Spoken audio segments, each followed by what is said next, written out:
So welcome back guys. Now our next point is vertical circular motion. Guys अभी हम लोगों ने एक पेंडुलम देखा था, कोनिकल पेंडुलम, जो कि हम लोग कह रहे थे उसको। कोनिकल पेंडुलम जब मूवमेंट करता है तब हॉरिजॉन्टल सर्कल आप लोगों को मिलता है, राइट। अगर आप उसी पेंडुलम को वर्टिकली घुमाते हो तो आप लोगों को किस तरह से सर्कुलर मोशन मिलेगा और उसका वेट कहाँ पर एक्ट होगा, उस सर्कुलर मोशन में कौन से कंपोनेंट्स आएंगे, ये आप लोगों को यहाँ पर बताया गया है। सो वर्टिकल सर्कुलर मोशन, इसमें आप लोग क्या कंसिडर करोगे? तो आप लोग इसमें ऐसा कंसिडर करोगे कि एक पेंडुलम है जिसको मैं वर्टिकली घुमा रही हूँ, ठीक है।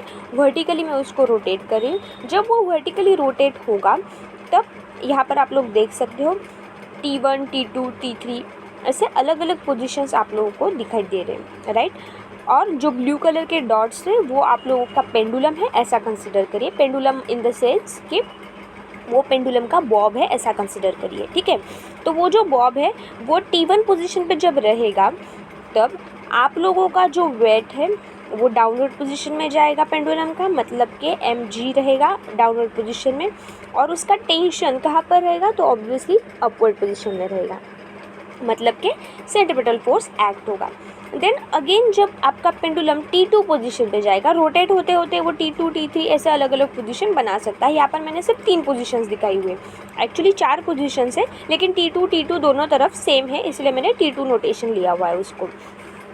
सो यहाँ पर टोटल 4 पोजीशन है। जब T2 की तरफ जाएगा वो, क्योंकि ये मेरा जो पेंडुलम है मैं उसको कैसे घुमा रही हूँ? तो एंटी क्लॉकवाइज घुमा रही हूँ, इसीलिए, ठीक है। सो जब T2 पोजीशन पे जाएगा तब टेंशन LHS साइड में रहेगा, मतलब लेफ़्ट साइड में रहेगा, और वेट डाउनवर्ड पोजीशन में रहेगा। अगेन जब आपका पेंडुलम T3 पोजीशन पे जाएगा तब टेंशन T3 एक्ट होगा, जो कि डाउनवर्ड पोजीशन में रहेगा, और वेट mg वो भी डाउनवर्ड पोजीशन में रहेगा, ओके। देन अगेन आप लोगों का पेंडुलम T2 पोजीशन पे जाएगा, क्योंकि ये एंटी क्लॉकवाइज घूम रहा है। तो T2 पोजीशन पे जाने के बाद लेफ़्ट साइड में आप लोगों का जो T2 है वो कहाँ पर एक्ट होगा? तो RHS साइड में, मतलब सेंटर की तरफ जाएगा, और जो वेट है mg वो डाउनवर्ड पोजीशन में जाएगा, okay. So this is a simple construction और diagrammatical representation of your vertical circular motion of your pendulum, okay। So guys जब भी वर्टिकल सर्कुलर मोशन हम लोग पढ़ेंगे उसमें आप लोग कौन सी चीज़ें ध्यान में रखनी है? तो एक तो वेलोसिटी, जो कि उस बॉब के पॉइंट मास के ऊपर एक्ट होगी, जो कि टेंजेंट के थ्रू जाएगी। यहाँ पर आप लोग देख सकते हो रेड कलर से मैंने वेलोसिटीज़ दिखाई हुई है। जो ब्लू कलर की लाइन्स है वो जो है वो टेंशन की लाइन्स है, जो कि सेंटर की तरफ जा रही है, वहाँ पर सेंट्रीपिटल एक्सेलरेशन एक्ट होता है। वेलोसिटी और टेंशन के अंदर आप लोगों का 90 डिग्री का एंगल बनेगा, ओके। देन आपका डायरेक्शन ऑफ मोशन कैसा रहेगा? तो एंटी क्लॉकवाइज रहेगा। ये पोजीशन यहाँ पर चेंज भी हो सकती है। अगर आप लोग क्लॉकवाइज डायरेक्शन लेते हो तो वेलोसिटी की डायरेक्शन एग्जैक्टली अपोजिट साइड में जाएगी, ओके।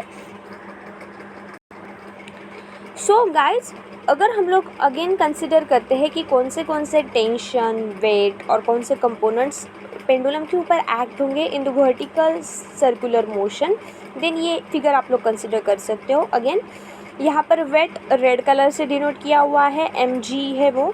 देन टेंशन जो है वो वॉलेट कलर से है, वॉलेट कलर का एरो दिखाया गया है, ठीक है। टेंशन T, यहाँ पर टेंशन की वैल्यूज़ अलग अलग है, जैसे कि फर्स्ट mg जो है, जो कि डाउनवर्ड पोजीशन में है, फर्स्ट वाला टेंशन देखिए mv² + mg।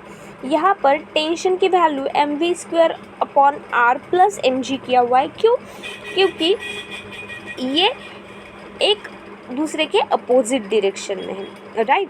अपोजिट डायरेक्शन में है, इसलिए हम लोग इसको ऐड कर रहे हैं। देन जब वो मिडल पोजीशन में रहेगा आप लोगों का बॉब, तो दोनों तरफ की वैल्यूज़ T की सेम है, मतलब mv² है। जब वो अपवर्ड पोजीशन में है, मतलब टॉप मोस्ट पोजीशन में है बॉब, तब आप लोगों का टेंशन और वेट दोनों भी डाउनवर्ड पोजीशन में एक्ट होगा, इसीलिए टेंशन T की वैल्यू मिलेगी mv² - mg। मतलब क्या?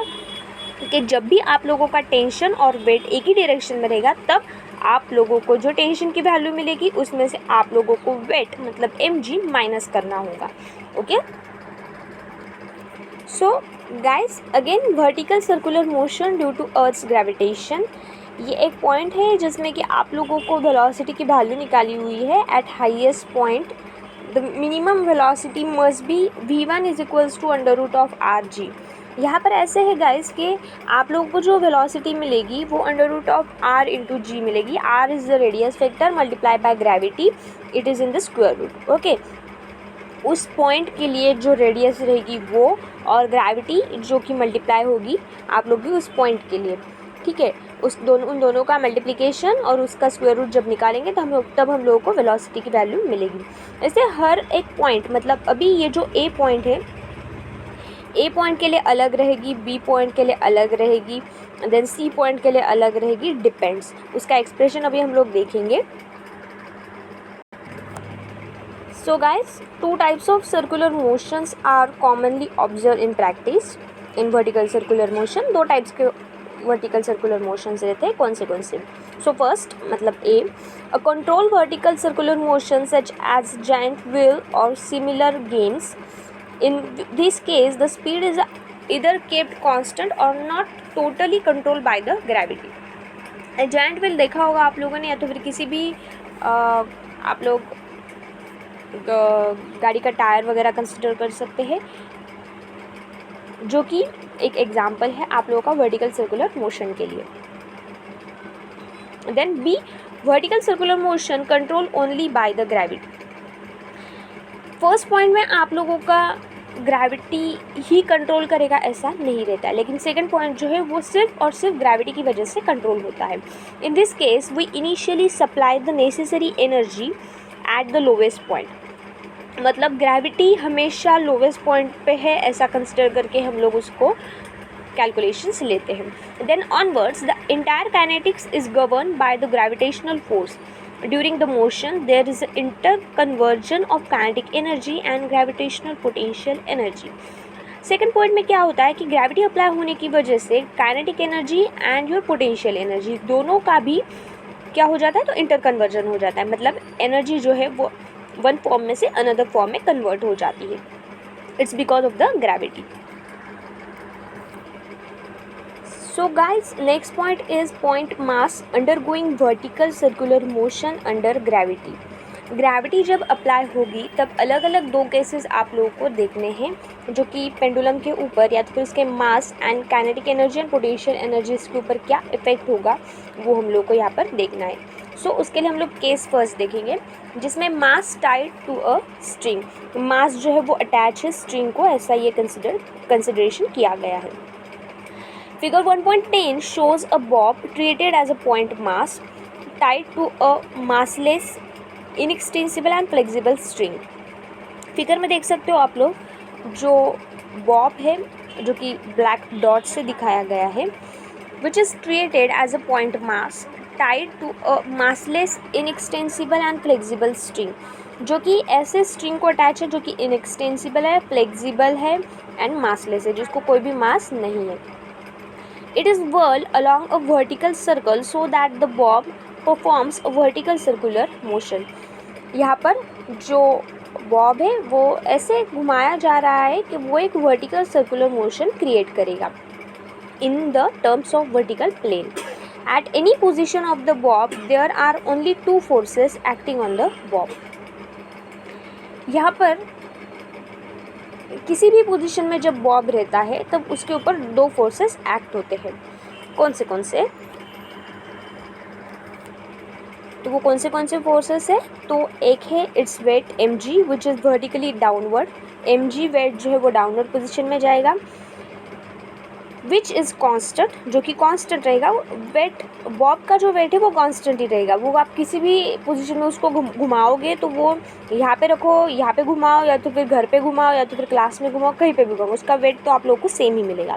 The force due to the tension along the string, जो फोर्स है टेंशन की वजह से जो स्ट्रिंग के ऊपर आ रहा है वो जो है वो एक आप लोगों का फोर्स एक्ट होगा which is directed along the string, जो कि स्ट्रिंग के डायरेक्शन में रहेगा, and towards the centre, and centre की तरफ रहेगा।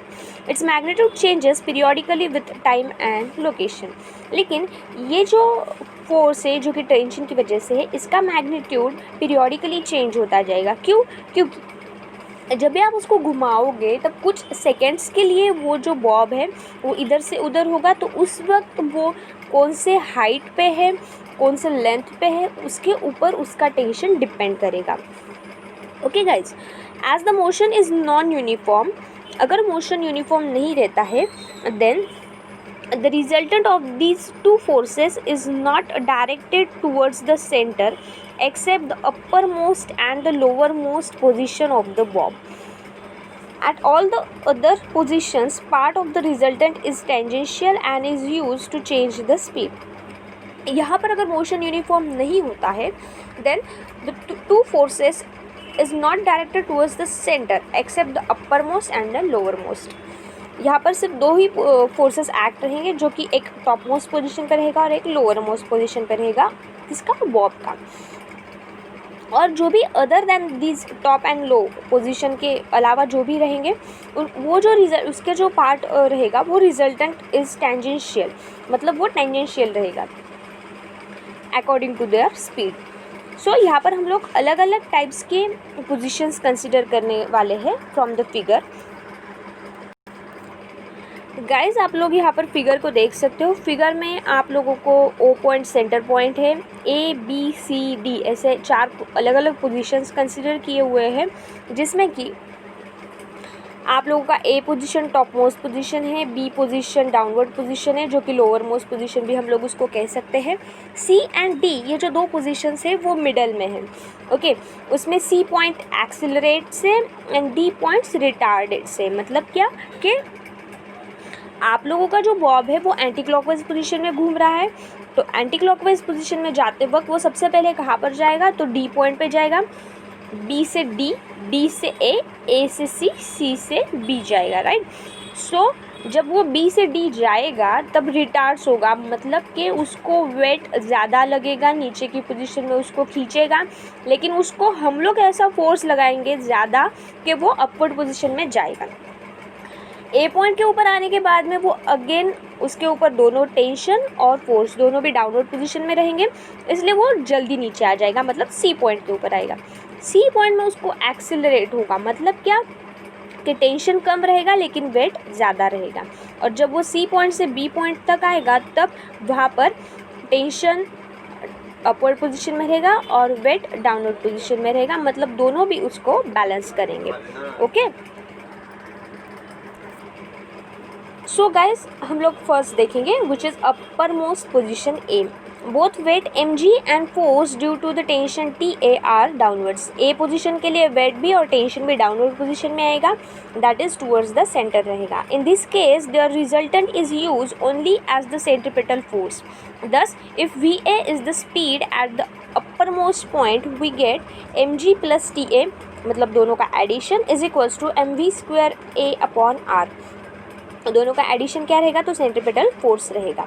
Radius r of the circular motion is the length of the string for minimum possible speed at this point. मतलब यहाँ पर r जो है वो आप लोगों का सर्कुलर मोशन का रेडियस है and minimum speed possible speed जो रहेगा वो आप लोगों का a पॉइंट के लिए if the motion is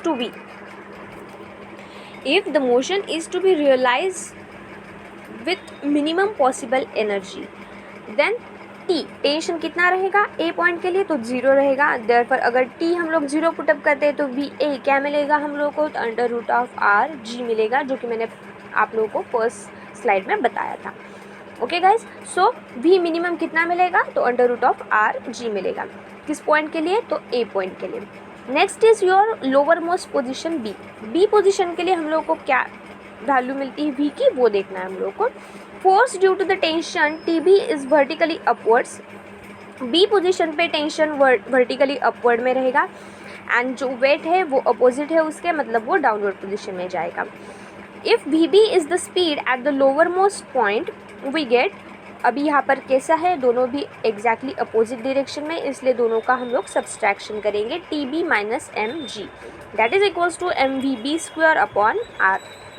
now while coming down from the uppermost to the lowermost point, the vertical displacement is 2r। कितना डिस्प्लेसमेंट हुआ है, तो 2r। मतलब रेडियस कैसा गया है, तो ऑब्वियसली रेडियस डबल हुआ है, मतलब 2r मतलब क्या है, तो डायमीटर है सर्कल का। And the motion is govern only by the gravity. यहाँ पर मोशन के ऊपर क्या हो रहा है, तो ग्रेविटी एक्ट हो रही है, मतलब सिर्फ और सिर्फ ग्रेविटी की वजह से ये मोशन क्रिएट हो रहा है। Hence, the corresponding decrease in the gravitational potential energy is converted into the kinetic energy। मतलब यहाँ पर gravitational potential energy जो है वो kinetic energy को ट्रांसफर हो रही है, मतलब यहाँ पर एनर्जी कन्वर्जन हो रहा है। Therefore, mg into 2r is equals to 1/2 mvb square minus 1/2 mva square। मतलब vb माइनस va किया हुआ है, क्योंकि हाइयर पोटेंशियल जो है वो वी बी का रहेगा as compare to v a. Then v b square minus v a square is equals to 4rg हम लोग को मिलेगा। क्यों, क्योंकि हम लोग दोनों साइड क्या करेंगे, तो 2 से मल्टीप्लाई करेंगे। जब हम लोग 2 से मल्टीप्लाई करेंगे तब 2 इंटू 2 दैट इज़ 4rg, और दोनों साइड का m कैंसिल आउट हो जाएगा। और जब हम लोग RHS साइड में 2 से मल्टीप्लाई करेंगे तो डिनोमिनेटर का 2 एंड न्यूमरेटर का 2 दोनों भी कैंसिल आउट हो जाएंगे, इसलिए हम लोग को वैल्यू मिलेगी v b square minus v s square is equals to 4rg। Then using this in the equation 1.11 and using v A minimum from equation 1.10 we get v B minimum. अगर आप ये वैल्यू पुटअप करते हो from equation 1.10 में, जो कि V A minimum is equals to under root of are G, तो हम लोग को क्या मिलेगा, तो V B minimum is equals to under root of 5rg हम लोग को यहाँ पर मिलेगा।